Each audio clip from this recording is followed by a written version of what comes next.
এখান থেকে ঝিনাইগাতির দিকে যাইতেছি। তো ঝিনাইগাতির দিকে মোটামুটি সবাই আছে, ওদের সাথে একটু দেখা করতে যাই। ওইখানে সবাই আছে, সকালবেলা আসছে ঢাকা থেকে। ওইখানে আছে হচ্ছে বুলবুল ভাই, রানা ভাই, রকি, নোমান, আকাশ, ইয়াসির ভাই, ফাহিম ভাই, ছোট রানা, আর কে কে আছে মনে আসতেছে না। তো যাই, যাওয়ার পর দেখা হইতেছে। তেঁতুলিয়া বাজার, যাই হোক এখান থেকে আর মাত্র 10 মিনিট লাগবে ওদের ওইখানে যাইতে। তো এর মধ্যে ওইখানে যাওয়ার পরেই সবার সাথে আবার দেখা হবে। আপনার কাছে সবচেয়ে যেটা ভালো লাগবে, এইগুলো আসলে কোনো মানেই হয় না, এগুলো অটো।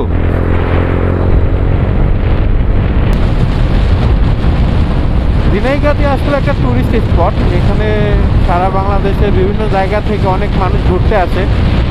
এখানে মোটামুটি সবাই গজনি অবকাশ কেন্দ্র, মধুটিলা, তারপর রাবার বাগান, তারপর হচ্ছে নাকুগাই স্থল বন্দর, অনেকগুলো ঘোরার জায়গা আছে।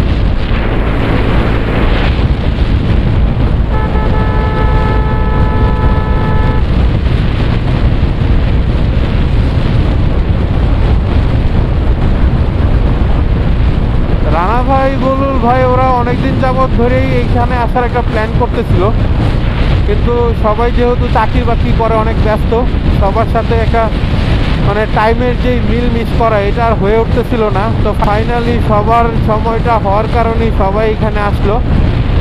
আর ওরা আজকে থাকবে, কালকে মোটামুটি সারাদিন ঘুরে ফিরে হয়তো বা দুপুরে অথবা বিকালে এখান থেকে বের হবে। তো আমার প্ল্যান হচ্ছে ওদের সাথে সময় কাটানো এবং ওদের সাথে ঢাকায় ব্যাক করা। কারণ আমি মোটামুটি 5 দিনের একটা ছুটি নিছি, এই ছুটিতে আমিও ঢাকাতেই থাকবো চিন্তা ভাবনা করছি। ঝিনাইগাতি বাজার, আমি অলরেডি ঝিনাইগাতি বাজারে চলে আসছি। তো আমি ভিডিওটা বন্ধ করব না, এই অবস্থাতেই যাব, দেখি কার কি অবস্থা। এখানে হালকা একটু ভাঙাচোরা, বাট তেমন না। এই জায়গাটায় একটু ভাঙাচোরা, হয়তো বা এখানে কোনো কালভার্ট কিংবা এরকম কোনো কিছু হইতেছে। তো যাই হোক, এটা ভালো একটা জিনিস যে শেরপুর আসার পরে এখন পর্যন্ত অবাঞ্ছিত কোনো রাস্তার ভাঙাচোরা আমার চোখের সামনে পড়ে নাই। আর এখানে রাস্তাঘাটগুলো না যথেষ্ট প্রশস্ত।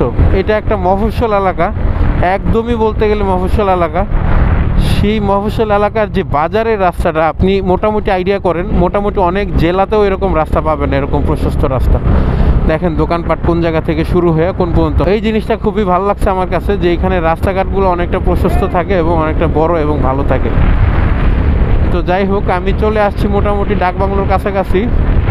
আমি ডাকবাংলোতে গিয়ে দেখি সবার কি অবস্থা। ওরা সবাই অনেক সকালবেলা রওনা দিছে, তো যার কারণে হয়তো বা ওরা একটু টায়ার্ড। তারপরে আসলে ঘুরতে আসলে এই টায়ার্ডনেস আসলে কোনো কিছুই না, এটা আসলে ওদের এনার্জি না দেখলে বোঝা যাবে না। তো যাই, এতক্ষণে মনে ওরা খাওয়া দাওয়ার জন্য অপেক্ষা করতেছে আমার জন্যই। গোসল টোসল সব কিছুই শেষ হয়তো বা, এখন খাওয়া দাওয়ার জন্য একটু ওয়েট করতেছে।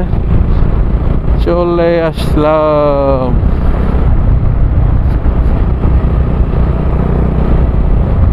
আপনার মেহমানের কি অবস্থা?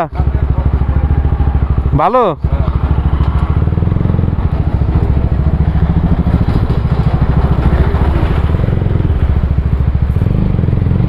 সবগুলার গাড়ি জায়গায় রেস্ট করতেছে। ওয়াও,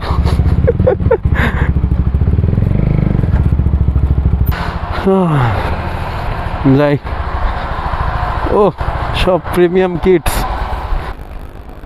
বড় ভাই কি অবস্থা?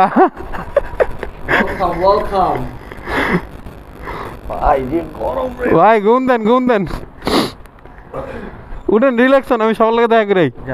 এই ইয়ো গাইস, কি অবস্থা? সবাই অর্ধনগ্ন কেন?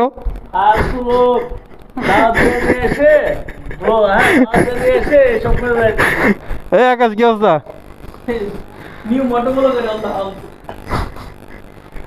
উঠেন, খাবো না আর পার্টি কই?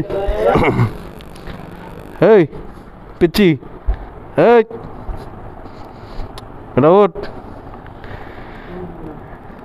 সালাম দে, ওঠ ওঠ ওঠ ওঠ ওঠ।